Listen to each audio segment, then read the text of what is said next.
안녕하십니까. 2020년 5월 14일 최병목의 팩트 시작하겠습니다. 어제 문재인 대통령이 최강욱 열린민주당 대표한테 전화를 한 것으로 보입니다.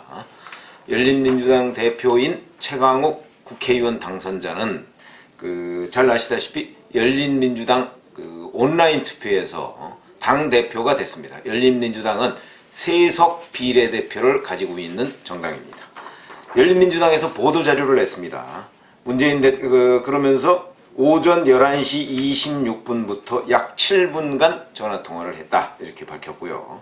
문재인 대통령은 선거 기간 겪었을 노고를 위로하고 최 대표로부터 열린민주당의 정책 방향에 대한 간략한 설명을 들었다 이렇게 얘기를 했습니다.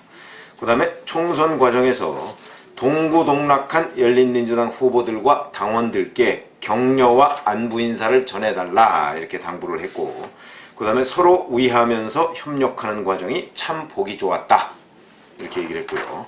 그 다음에 소수정당 입장에서는 국회 내 다른 정당과의 협력이 중요할 것이다 이렇게 얘기를 했고, 소통을 위한 적극적인 노력을 당부한다. 정책은 우선순위가 있을 수 있다. 권력기관 개혁 문제는 국회에서 통과된 법안의 실질적 구현과 남아있는 입법과제의 완수를 함께 이루어야 할 과제다 이렇게 얘기를 했고요. 그 다음에 열린민주당의 역할이 중요하다고 생각한다 이렇게 얘기를 했고, 여기에 대해서 최강욱 대표는 국민들께 등대정당이 되겠다고 말씀을 드렸다. 소통과 협력에 주저하지 않겠다. 특히 민주당이 집권 여당으로서 가진 막중한 책임을 잘 알고 있으며 혹시라도 민주당이 놓칠 수 있는 부분을 잘 메꾸고 국민들께 알리는 역할에 최선을 다하고자 한다 이렇게 얘기를 했고, 문재인 대통령이 마지막으로 빠른 시일 내에 편하게 같이 식사라도 할 수 있는 기회를 갖자 이러면서 이제 통화를 마무리했다. 여기까지가 열린민주당이 문재인 대통령과 최강욱 대표 간 전화 통화를 했다는 그걸 보도자료로 낸 것입니다.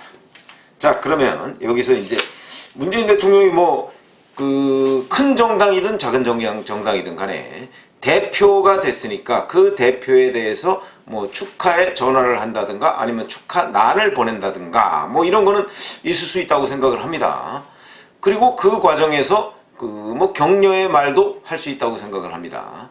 자, 그런데 제1야당의 원내대표로 주호영 의원이 당선이 됐을 때 문재인 대통령이 전화를 했던가요?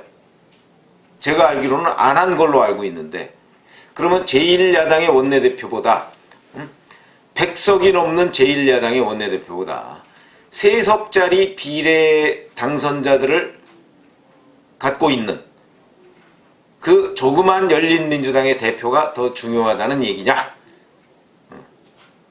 뭘 중요하다고 생각하는지 그 우선순위에서 좀 헷갈린다 이런 말씀을 드리고, 자, 우선 최강욱 대표가 가지고 있는 지위가 있습니다. 그 지위는요 여러 가지 지위를 가지고 있죠. 예를 들어서 저 같은 경우에도 자연인 누구와 더불어서 제가 전 월간조선 편집장, 그다음에 전 조선일보 기자, 그다음에 지금은 TV조선 해설위원, 이런 여러 가지 위치를 가지고 있지 않습니까? 그런데 저는 거기 그 많은 이런저런 전 현직 이제 저의 경력 중에서 제가 부끄럽게 생각하거나 아니면 남들이 얘기할 때 저런 갖고 손가락질을 할 만한 것, 그게 아주 주관적이라는 것이면 몰라도 그렇지 않은 거, 객관적으로 봤을 때 손가락질을 당할 만한 일은 없다. 그러니까 누가 예를 들어서 저한테 격려 전화를 했다든가 아니면 무슨 전화를 했다든가 할 경우에 야, 그 전화를 왜 하냐라고 손가락질 당할 만한 일은 없다 이렇게 생각을 합니다. 저의 주관적인 생각일지 모르겠지만, 자, 그러면 최강욱 대표의 경우에는 첫 번째, 국회의석 3석을 갖고 있는 정당의 대표입니다. 열린민주당 대표죠. 자, 근데 이 열린민주당 대표 잘 아시면 이 3석 갖고 있으니까 군소정당입니다.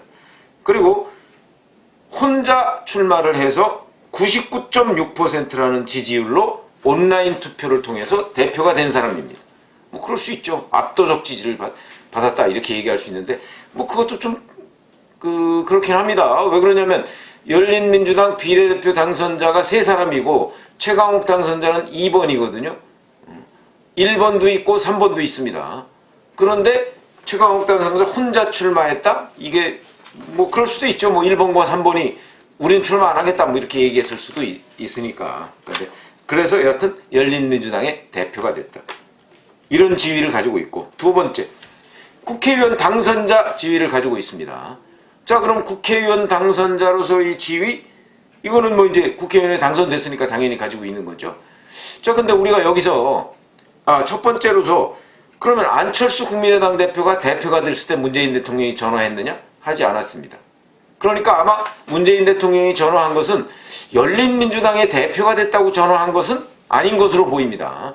똑같은 세석인데 안철수 국민의당 대표가 됐을 때는 물론 그때는 총선 전이었지만 하여튼 전화를 하지 않은 걸로 봐서는 세석의 대표다 이래서 전화한 것은 아닌 것으로 보인다.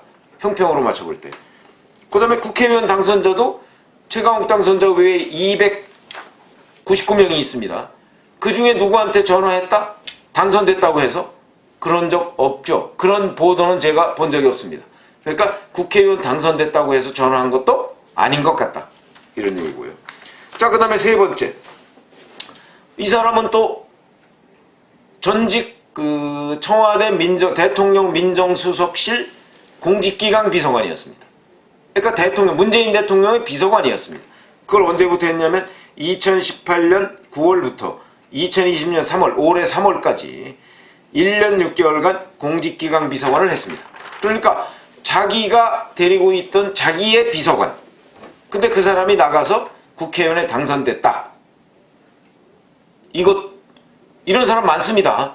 뭐 예를 들어서 윤영찬 당선자 국민소통 수석 하다가 조금 일찍 나갔지만 여튼 성남에 가서 당선이 됐습니다.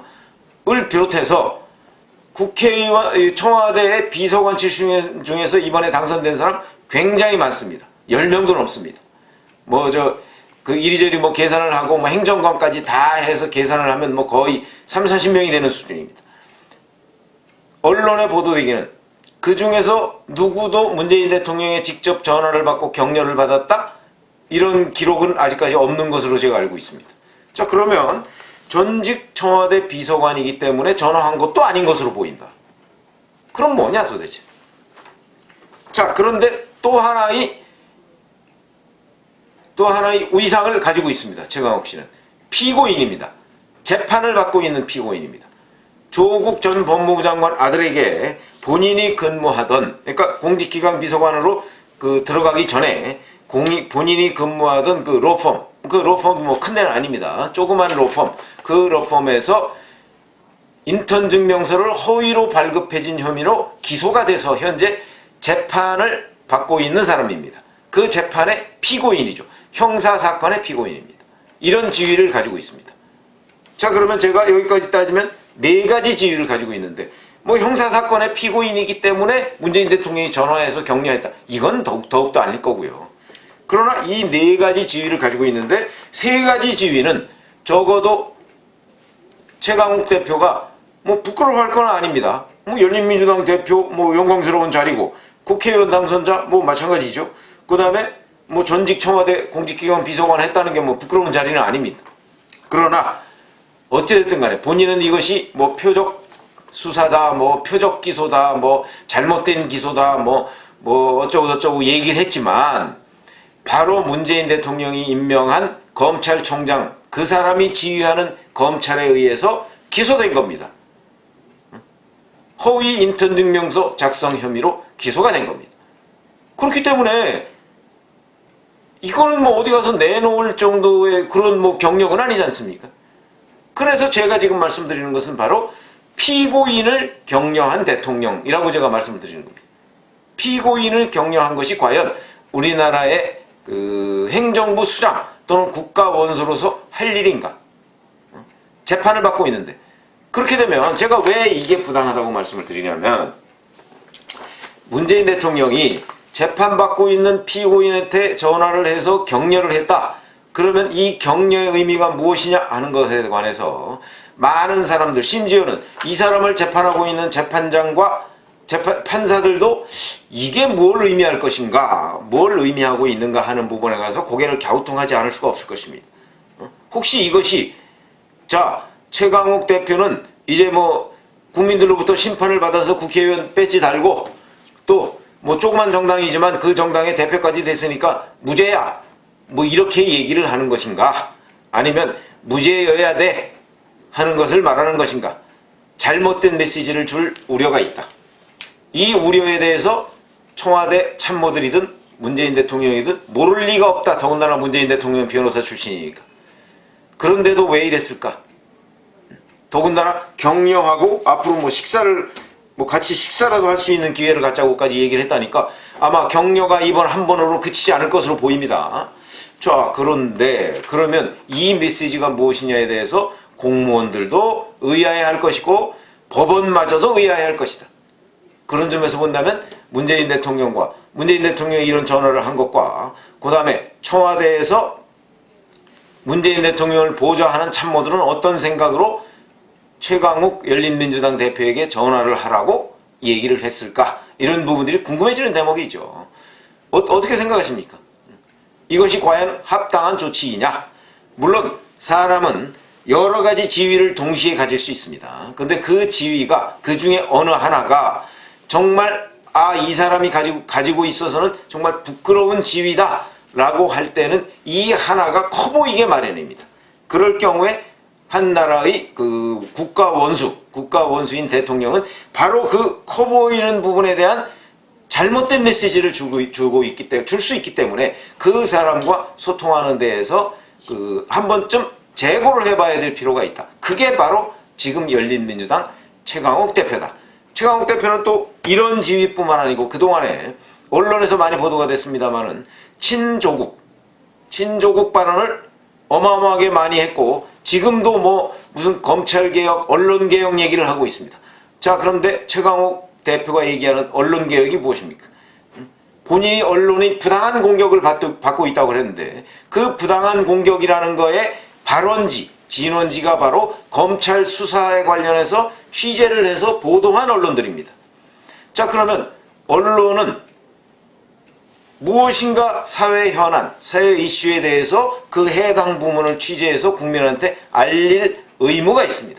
이건 권리가 아니고 의무입니다. 근데 이런 의무를 다한 언론을 향해서 오히려 적반하장식으로 언론을 공격하고 있는데 그거를 언론개혁이라는 이름으로 포장을 해서 공격하고 있는 사람입니다. 이것만 가지고서도 바로 문재인 대통령이 이 사람을 격려해서는 안 된다. 전화를 해서도 안 된다. 이렇게 생각을 하는데 시청자분들은 어떻게 생각을 하는지 오늘은 제가 열린민주당 최강욱 대표한테 전화한 문재인 대통령의 문제, 이 문제를 말씀을 드렸습니다. 감사합니다.